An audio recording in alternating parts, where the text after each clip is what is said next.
aremanwe kamere yo kwishyira hejuru, ameumbiwa na kiumbile cha kujitia juu. Biblia ngo Biblia inasema kwamba ukuboko kw'iburyo ni kugira neza, mkono wake haukatae kututendea mema, ukw'ibumoso ni kubimenya. ni kwa sababu macho na kuona. No, ukuboko kw'iburyo ni gukora neza, mkono wa kulia ukifanya mema, ukw'ibumoso ni kukizegere kubimenya, na huu wa kushoto usijue. ariko ukora neza uyu munsi, Lakini huu ukifanya vizuri leo, Vermonte yose kabimenya. Vermonte tajua Ikiza wakoze kizuri unachofanya kirangana n'ikibi.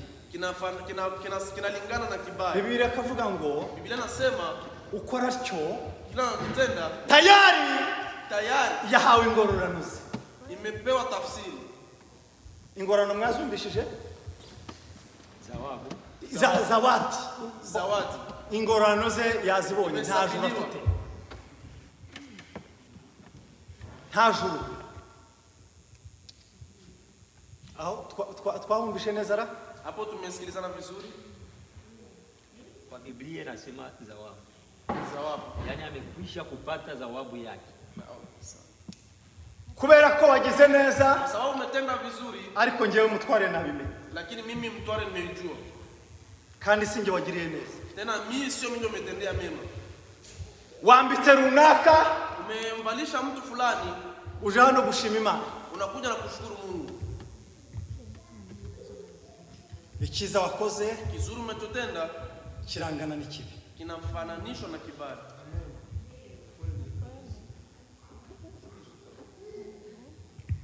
Bwana atuhurumie. Amen. Haleluya. Amen. Dusome ijambo ry'Imana. Tusome neno la Mungu. Ibice 10 byakozwe n'intumwa. Matendo ya Mitume 10 umurongo wa 32 mstari wa 32. Matendo ya Mitume 10. Yego. Verse ya 32. Basi acha tusome katika jina la Bwana wetu Yesu Kristo. 32 Matendo ya Mitume nasema, basi tuma watu kwenda Yafa, ukamuite Simoni aitwaye Petro, anakaa katika nyumba ya Simoni mtengenezaji wa ngozi. Simbuka 34. 34. Yego. Petro akafumbua kinywa chake, Yego. akasema, hakika natambua ya kuwa Mungu hana upendeleo, bali katika kila taifa mtu amchaye na kutenda haki ukubaliwa na yeye. Amen. Amen. Haleluya. Bwana asiwe sana. Amen. Bwana asiwe sana. Amen. Bwana asiwe sana. Amen. Iyi mikoro ufite ijwi rirerire nkoresha umunwa. Hii mikrofoni na sauti kubwa tumikishe kinywa tu kawaida. Nimba ntawe bangamiye nyireke ntacyo bitwaye. Kama itasumbua ni yake tu. Amen. Amen. Dusomye inkuru z'umugabo witwa Kornelio. Tunasoma habari za mtu ambaye anaitwa Kornelio. Biblia ivuga ngo yari umugabo, Biblia inasema kwamba alikuwa mwanaume, yari umunyamahanga. alikuwa mtu wa sehemu nyingine. Muraza kwihangana kubera ururimi turuze gukoresha turafashanya. Mtaturumia kwa sababu lugha tunatumikisha ni ya kusaidizana. Umunyamahanga murabyumva? Mgeni wa nchi nyingine, mtu Murakoze cyane. Yari umushyitsi mu gihugu cha Israeli. alikuwa mgenda na taifa la Israeli. Biblia ikavuga ngo Biblia inasema kwamba muri iki gihe cha Kornelio, katika wakati wa Kornelio, ndagira ngo mbibutse neza abanyamahanga batabarwaga. nataka kukumbusha kwamba wageni walikuwa na nafasi. Yesu ntabwo yari yarazi abanyamahanga, yari yarazi abisiraheli. Yesu alikuwa jui wageni, alikuwa anajua tu Waisraeli. Yego? Yazi abana ba Israeli. Alijua tu wana wa Israeli. Niyo mpamvu umunsi umwe Ndio maana siku moja Yesu arimo atembera, Yesu akiwa anatembea n'umugore. alikutana na mwanamke. Uwo mugore aramubwira Yule ngo mwanamke akamwambia, ndakwinginze, nakuomba, ndabizi ko ufite ubushobozi najua kama una uwezo bwo gukiza umwana wanjye ararwaye. wa kuponya mwanangu ambaye anaumwa. Wangirira neza ukamukiza ko ufite izo mbaraga. Unaweza kanitendea tu mema ukamtendea mema mwanangu. Yesu aramwitegereza, Yesu akamsikiliza, aramubwira ngo rega, akamwambia kweli ntabwo ibyo kurya by'abana hakuna chakula cha wana babijugunyira imbwa. tunapatiaka waimbwa.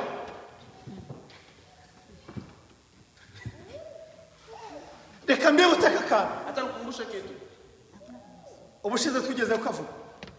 Samahani. Ubushize twigeze kukavuga. Hiyo tunamaliza kuongea. Abisirayeli ukuntu basenga. Waisraeli kisha walikuwa naomba, Abagabo wanaume iyo bajyaga mu rusengero, walikuwa kiingia katika kanisa, mbere ya byose basengaga Imana bashima. mbele walikuwa wanafika mbele za Mungu anashukuru. bakavuga ngo Mana ushimwe, Wakasema Mungu ushukuriwe. ushyirwe hejuru y'amajuru, Ukae mahali pa juu kubera ko utatugize abagore, kwa sababu hakutufanya wanaume. utatugize abagore. Kwa sababu hakutufanya wanawake. Nabyumvishije? Murumva iryo sengesho ukuntu rikaze? Unasema sio wewe bila kaza. Mana uhimbazwe Mungu utukuzwe yuko navutse ndi umugabo, kwa sababu nimeumbiwa niko mwanaume. simvuke ndi umugore. Sikuzaliwa niko mwanamke. Kubera iki? Kwa sababu gani? Kubera ko abagore Kwa sababu wanawake ntabwo babarwaga, kwa sababu walikuwa na thamani yote. nta gaciro bagira. Hawakuwa na thamani yote. Niyo mpamvu Yesu haza abantu 5,000 Ndio maana Yesu alihesabu wanaume 500 habazwe hawakuulizwa. habazwe abagabo, Waliulizwa tu wanaume. habazwe Palihesabiliwa. urakoze cyane, habazwe abaga, Palihesabiliwa wanaume tu. hatarimo abago Hapakuwa ndani wanawake n'aba. na watoto. Kandi mbibutse ngo hano hari abagabo 5, Na fasi kwenye pako wanaume ni kuwakumbusha wanaume 5 haba hari abagore 20. na panakuwa pako wanawake hata 12. Urusengero rurimo abagabo 10, Kanisa ambalo kwa wanaume 10 usanga hari abagore byibura 20 cyangwa 30. utakuta pako wanawake 20 au 30. Ndabeshye? Na danganya Ufite abana bangahe papa? kuna watoto 5. 5. Abahungu ni bangahe? Wanaume ni wangapi? 3. Abakobwa ni 2. Pastor, ufite abana bangahe? Abahungu ni bangahe? 2. Abakobwa? 3. Undi mugabo ufite abana bangahe papa? Abahungu ni bangahe? Abakobwa ni bangahe?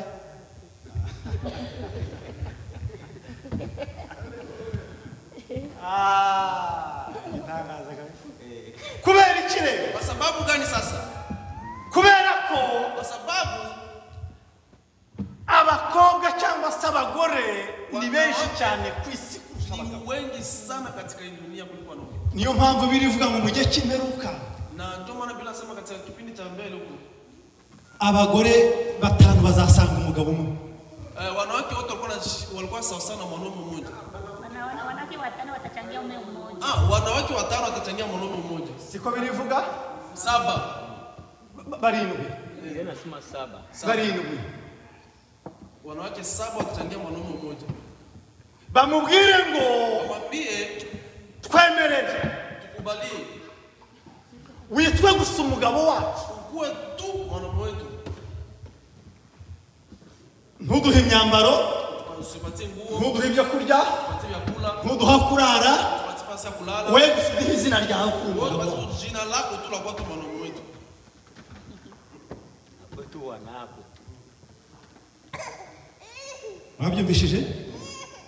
Abagore nabo bajya gusenga Wanawake walipokwenda kuomba bakavuga ngo Mana ushimwe, wakasema Mungu tukuzwe, nubwo utatugize abagabo kwa sababu hata kama kutufanya wanaume ariko watugize abagore b'Abisirayeli, lakini umetufanya wanawake wa Israeli. byibura tuzajya tugendana ku gafiyeri Kwa sababu tutakuwa tunatembea na fiere, yuko turi abagore b'Abisi. kwa sababu tuko wanawake wa Ushimwe ko utatugize abanyamahanga, utukuzwe, kwa sababu kutufanya wageni mataifa. wageni abanyamahanga. Murumva iryo sengesho?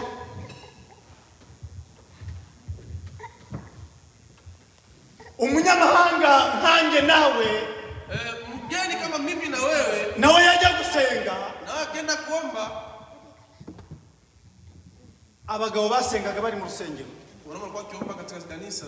Abagore basengaga bari hariya hanze, bareba urusengero hariya. Wengine walikuwa wanaangalia kule nje. Abagore, Wanawake.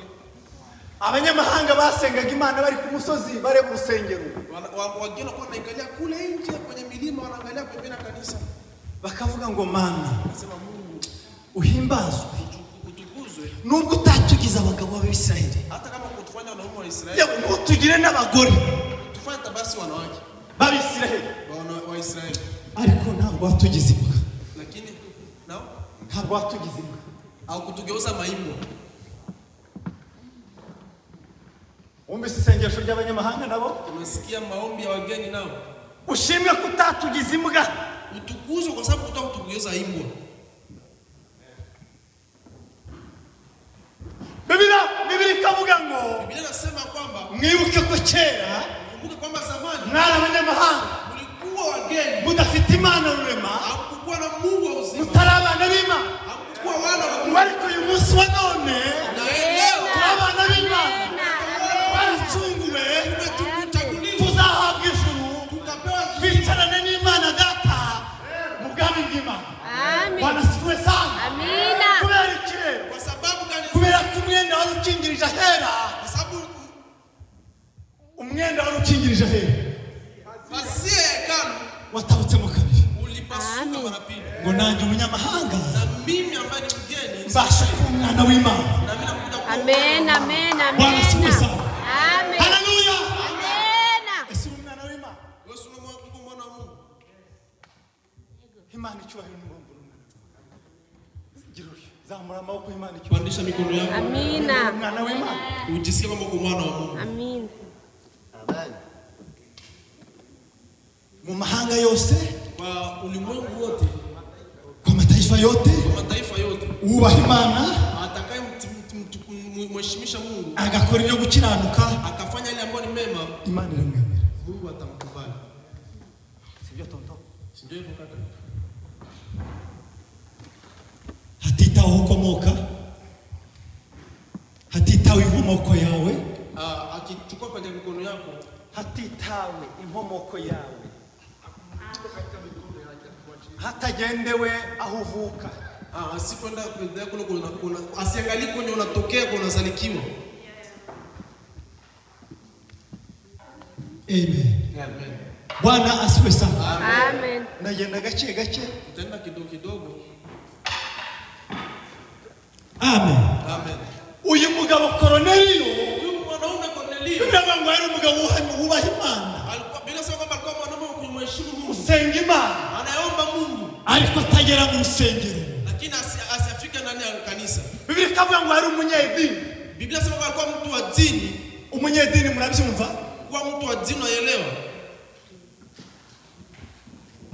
Yari umunyedini, Alikuwa mtu wa dini. kandi idini rye Na dini ya wapi?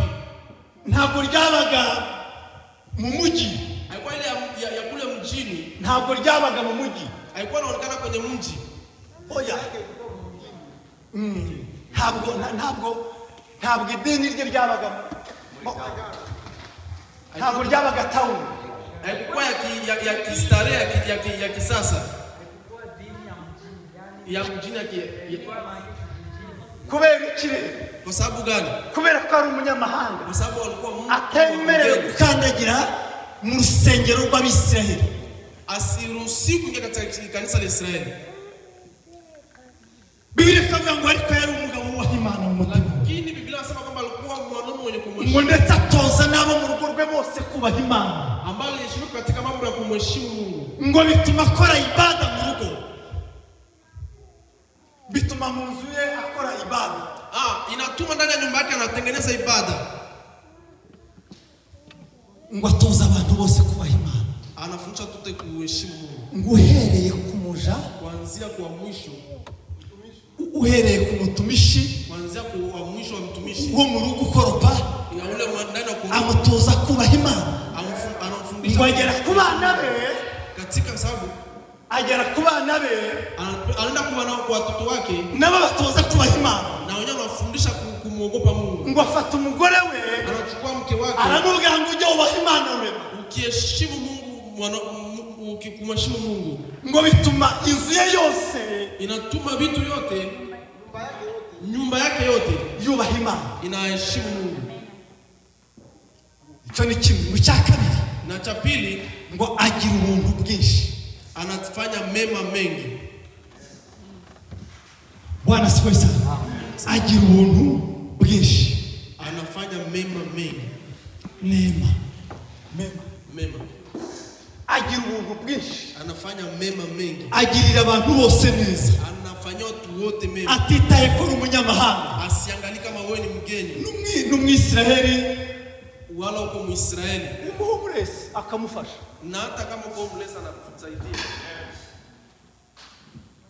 mwabyumvishije? Umesikia hiyo? ngo bituma Imana ireba iritegereza Na inatuma Mungu anaagiza. Imana irareba Mungu akaangalia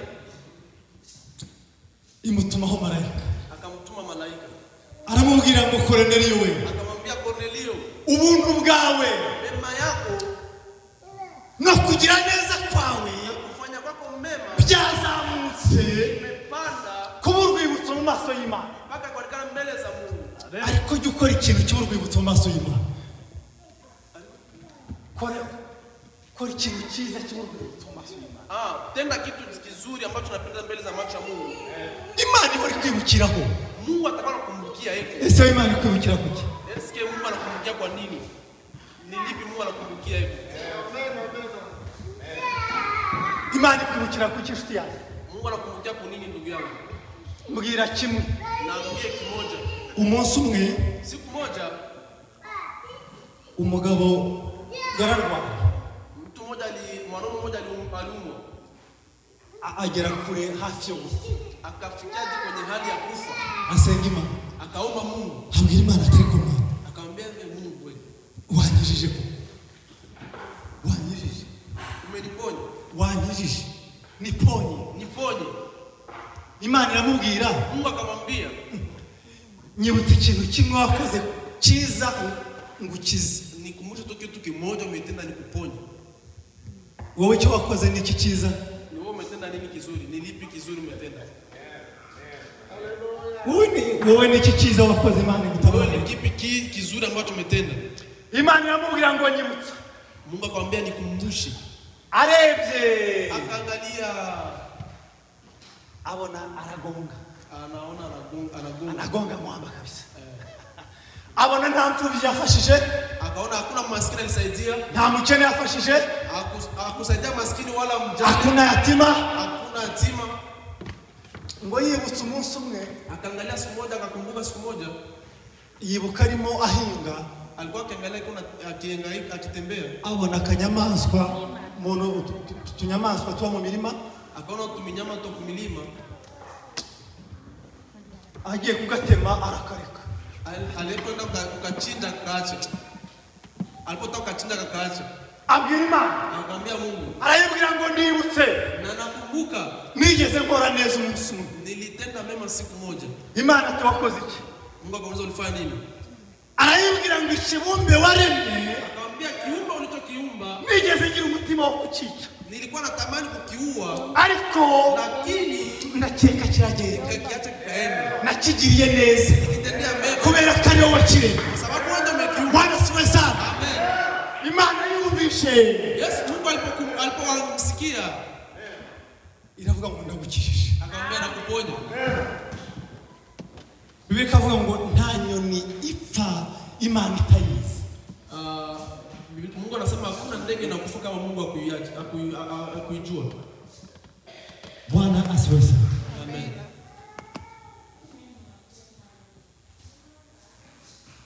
Malaika w'Imana abwira Korneliyo. Malaika Mungu akamwambia Kornelio. Aramubwira ngo tuma Yopa. Akamwambia tuma Yopa. Hariyo utuma Yopa kwa Simoni w'umuhazi. Uende kwa Yopa pale kwa Simoni w'umuhazi. Simoni muhazi. Simoni muhazi hacumbitseyo Simoni Petero. Hacumbitseyo Simoni Petero ambaye anamweka Simoni Petro kwa nyumba yake. Umubwire ngo umwambie kwamba uze turagukeneye.